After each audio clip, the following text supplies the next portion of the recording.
You know, I never considered the correlation between fear and anger, the way that it was keeping stress in my life. It was putting a ceiling on my relationships, on my business. It really was taking over. Once I realized that these two are related, then knew exactly what to do to solve it. And that's what I'm going to tell you about today.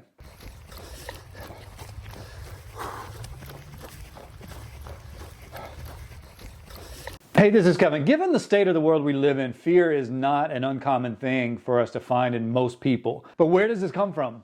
Why is it a part of our lives, and why does it normally feed our anger or give us anger? Why does it do that? First of all, anger and fear are both emotions. Anger stems from hostility, frustration, injury, injustice, things like that. Now, fear comes from a perceived threat, something that you would view as imminent danger. Fear puts into play the fight or flight response. The reason we talk about fear and living fearlessly is not so that you can take on the lion or defeat your Goliath or climb the mountain. Like that's not what we're talking about. What we're talking about is fear to simply exist. There's a lot of fear in the things that shouldn't have fear in them. How do we take that fear, put it in its place, and overcome it so that we live a life that we want? I went to this condo with my family when I was little, and the condo had the same closet doors, or what I thought were the same closet doors, as the movie Halloween, the old one with Jamie Lee Curtis. And I could not sleep in that room because the closet doors were the same as in the movie when Michael Myers was coming through trying to get the kids. So what was my brain doing? Constantly looking at the closet doors. But my brain was conjuring this fear response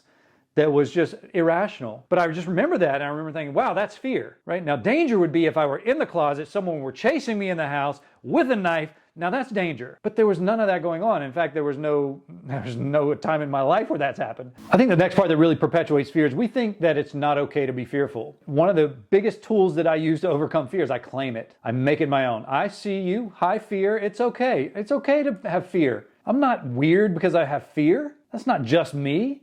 It's okay to have fear. I claim it. I'm just not letting you vote in today's election, fear. We've got a party going on over here and you're not invited. We'll feel fear, and the next thing we do is we shouldn't have this, and we try to talk ourselves out of it, which generally makes it worse. And I think one of the biggest things when it comes to living a fearful life versus living a fearless life or perceived fearless life, I don't think anyone lives a fearless life, let's be honest. But I think one of the key components in that is your belief system. We can go through this scenario, and I'm a parent, so my job when we go out to a public place is to identify what could go wrong with my son so that I can make moves if we need to. You know the world we live in, but that's kind of what I do. Now, I don't let it conjure fear. I don't not go to the movies because it's the movies. I just go and I go through my little pre-check routine and I call it a day and I sit there and enjoy myself. And one of my core beliefs is I have a strong belief in my ability to learn. I have a strong belief in my ability to make good decisions in high-stress situations. So when we put a firm belief in our ability to learn or our ability to react, the fear almost becomes silly. If I go in the woods, and I go in the woods a lot, if I go in the woods and I come across a bear,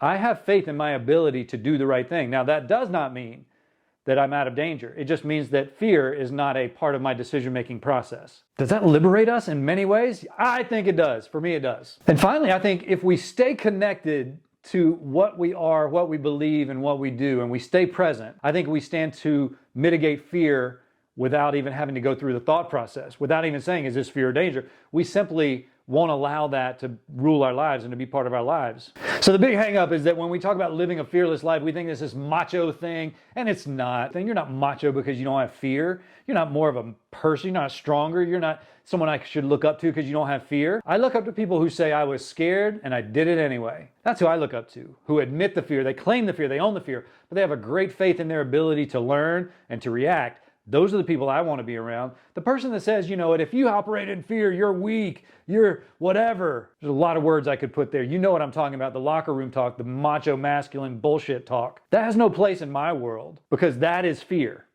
That is someone overcompensating for fear they don't know how to control. Be careful of who you're listening to out there. If you encounter someone who says, you know, I don't operate in fear all day long, that's not true. That's not true. You're ignoring fear, sure. That doesn't mean you're processing fear. It doesn't mean that I've got a grip on how to handle fear. That doesn't give me something I can use. But if you came to me and said, hey, you know what? I am very fearful about these things that happen pretty much on a daily basis. Here's how I go through it anyway. Here's how I do it anyway. I have respect for that. I have admiration for that. As you look to move forward with this fearless life, I want you to understand the first stop on that is claiming your fear.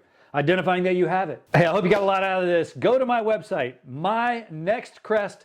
aspirations.com. I've got some treats over there for you for free. We're making some brand moves on NextCrest and Executive Bliss. I'd love for you to be a part of.